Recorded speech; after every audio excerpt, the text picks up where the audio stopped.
그거 말해 진짜. 그 다른 쌤이 박서준 닮으셨대. 아 진짜 감사합니다. 저는 2가지 정도 목차 준비했는데요. 첫 번째는 제가 추천하는 임용 준비 방법. 준비하는데 임용은 그게 없잖아요. 딱 알맞는 노선? 여러분들이 아마 질문들도 많이 있을 거라 생각해요. 추천하는 임용 준비 방법 몇 개 설명해 드릴게요. 첫 번째는 백지 인출. 전 백지 인출이 되게 중요하다 생각하거든요. 혹시 백지 인출이 어떤 말인지 대충 아시는 분? 제목 정도만 보고 아는 거 다 이렇게 쓰는. 맞아요. 혹시 유초중 다 임용 기출문제 한번 다 보셨어요? 중등은 단답형보다는 서술형이 되게 많죠. 그래서 저는 백지 인출이 되게 중요하다 생각해요. 자신만의 카테고리를 만들어서 백지 인출하기인데요. 다른 사람은 그냥 진짜 백지만 딱 꺼내가지고 쭈룩 잘 쓰더라고요. 근데 저는 그런 머리가 안 됐거든요. 그래가지고 예를 들면 오늘 부분 참여에 대해서 공부를 했어요. 그러면 기본적으로 이 정도까지만 카테고리를 딱 정해놔요.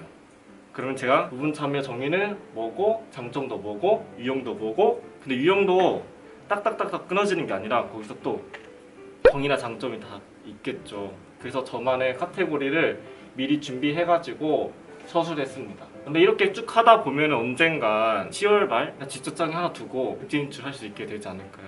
지금부터라도 오늘 공부한 내용 백지 인출하고 자기 전에 계속 생각을 해봐요. 오늘 부분 참여했고 정의가 뭐였고 정의가 이랬으니까 장점 뭐겠지? 계속 생각하면서. 자, 어쨌든 간에 이렇게 자신만의 카테고리를 만들어서 백지 인출했습니다. 이게 나중에 답안 서술할 때 되게 좋았어요. 또 이렇게 써보는 연습을 많이 해봤으니까 자동적으로 인출도 많이 되더라고요. 답안 쓸 때도. 그 다음에 기출문제, 문제 유형을 파악했어요. 중등에 단답형도 있고 서술형도 있잖아요. 근데 그 문제 안에 A, B, C, D가 있어요. 뭐 A에 대한 정의를 써라, B에 대한 장점을 써라, 왜 C가 이렇게 된 이유를 써라, D와 A 차이점을 써라. 뭔가 한 문제 안에 되게 문제가 많아요. 그런 거에 익숙해지려고 기출문제를 많이 파악하고 풀려고 노력했어요. 근데 실제로 제가 임용 1차 B형 때 다 풀고 나서 30분 남았거든요. 답안 쓰기 전에. 근데 한두 번 더 검토를 해보자 했는데 제가 빼먹은 게 몇 개 나온 거예요. 그 딸력 문제에서 D를 안 썼거나 A를 안 썼거나. 그래서 그때 검토를 한 5번 그렇게 엄청 많이 했어요. 그래서 이렇게 문제 유형을 파악을 많이 했습니다. 기출문제 통해서. 그리고 지식을 적용하는 연습이 되게 중요하다 생각하는데요. 장대법 외우는데 그냥 인출은 가능해요. 근데 적용을 못하는 거예요. 그래서 지식을 적용하는 연습을 위해서 기출문제를 많이 풀었습니다. 그리고 각 문제나 강론마다 되게 표현들이 되게 다양해요.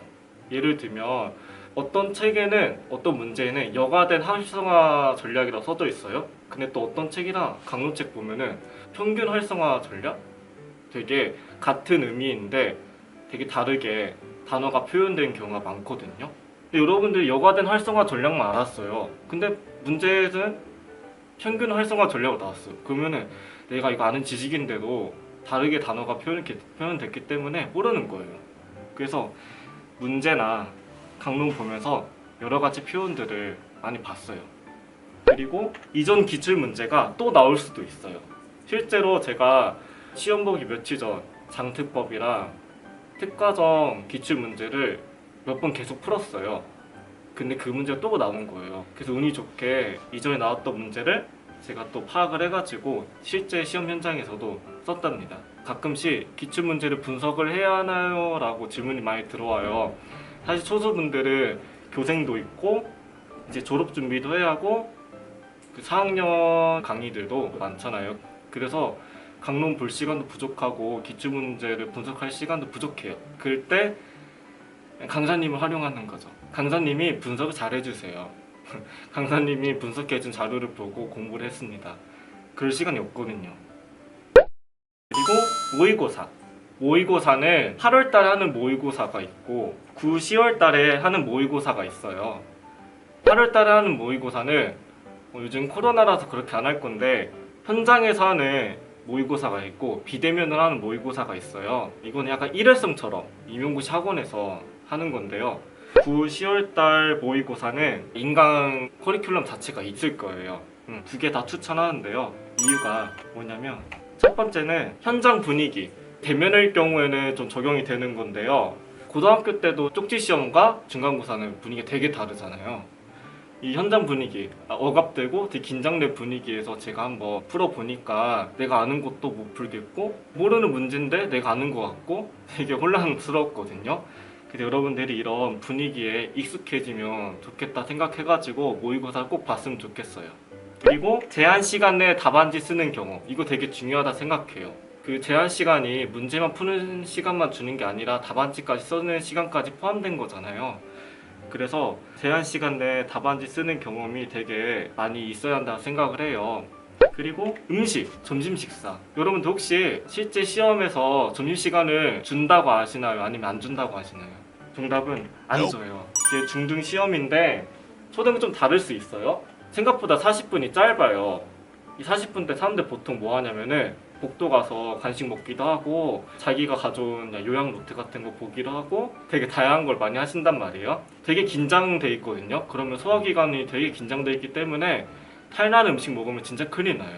그래가지고 저는 항상 모의고사 볼 때마다 굶는 연습도 해봤고 그리고 어떤 음식이 맞는가 먹어보기도 하고 되게 그런 경험을 많이 쌓은 다음에 초코바를 몇 개 싸서 갔거든요. 근데 막상 가서 아무것도 못 먹었어요.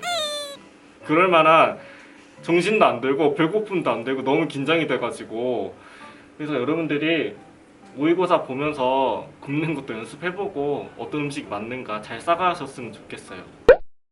서브노트를 안 하신 분들도 계세요. 근데 전 했는데 완성을 임용고시 보기 일주일 전에 완성을 했어요. 이러면 안 됐는데 그러니까 9월달부터 차근차근 맞는 거예요. 이날 시각적인 공부했으면 공부한 내용이 이렇게 적고 차근차근 하다 보니까 일주일 남기고 했는데 여러분들도 서브노트 만들 거면 일찍 만드세요. 그리고 한글에 적는 거를 추천해요. 노트에다가 필기하듯이 적으면은 그 중간에 내용을 삽입을 못 하잖아요. 그래서 그냥 컴퓨터로 작성하는 걸 추천해요. 일단 서브노트를 만든 이유 중에 하나가 나만의 요약 방법과 정리 방법. 저만의 요약 방법과 정리 방법을 사용해서 외우니까 더 외우기가 쉬웠어요. 이거 제 서브노트 일부 중에 하나인데 되게 알 수 없는 용어들 많잖아요. 저만의 요약 방법, 정리 방법이거든요. 지역사회 중심 교수 정의 보면은 어떻게 정리한 거냐면요. 지역사회의 다양한 환경에서 학생들이 활동에 참여하기 위한 필요한 기술을 직접 가르치는 거를 이게 지역사회 중심 교수라고. 실제로 지역사회 중심 교수를 써야 하는 모의고사 때도 잘 썼고요. 이런 식으로 저만의 요약 방법, 정리 방법을 만들었습니다. 대각선법하고 이점 촉탁법이 되게 헷갈리는 거예요. 근데 책 보면은 여기도 이점 촉탁법 써져 있고 여기에 대각선법 써져 있다 보니까 왔다 갔다 저는 잘 안 외워졌거든요. 이렇게 정리하니까 외우기도 쉽고 헷갈리지가 않더라고요. 책에 있는 그림이 마음에 안 들어가지고 그냥 제가 그렸어요. 그래서 서브노트 2점은 자기만의 정리 방법과 요약 방법으로 외우기 때문에 더 외우기 쉽다. 그래서 서브노트를 지금까지 만들기 잘한 것 같아요. 근데 여러분들이 조심해야 할 점, 오개념이 있을 수 있어요. 사람이다 보니까 오개념을 적을 때가 있거든요. 그래서 그건 조심하셔야 돼요. 그 다음에 10월 말하고 11월 이때를 위해서 만들었습니다. 진짜 시험 보기 딱 한 달 전이잖아요. 그러면 이것도 펼쳐보고 저것도 펼쳐보기 진짜 그럴 시간도 없거든요. 지금 갖고 있는 지식에서 정확하게 외워야 시험장에 들어가 좀 잘 보지. 그래서 이 한 달을 위해서 서브노트를 만들었습니다. 그래서 이 한 달 동안은 서브노트만 보면서 연습했어요. 부족한 내용 있으면 강노책 조금 펼쳐보고.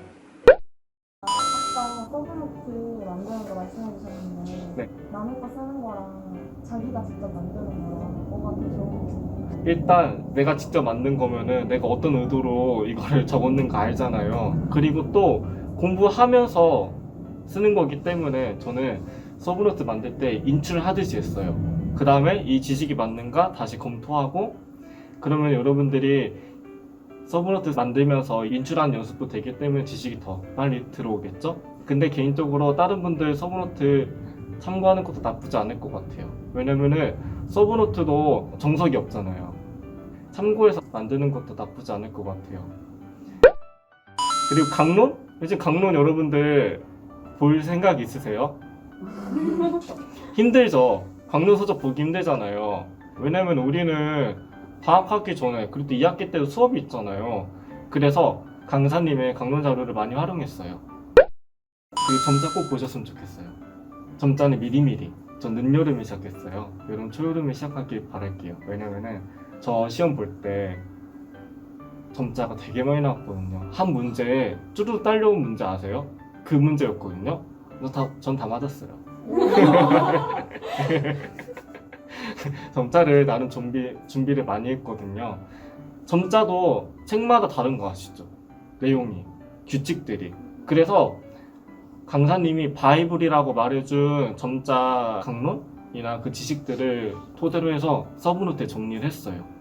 이렇게 한 번에 정리하니까 헷갈리지도 않고 괜찮더라고요. 특과정, 교육과정도 포기하지 마시고.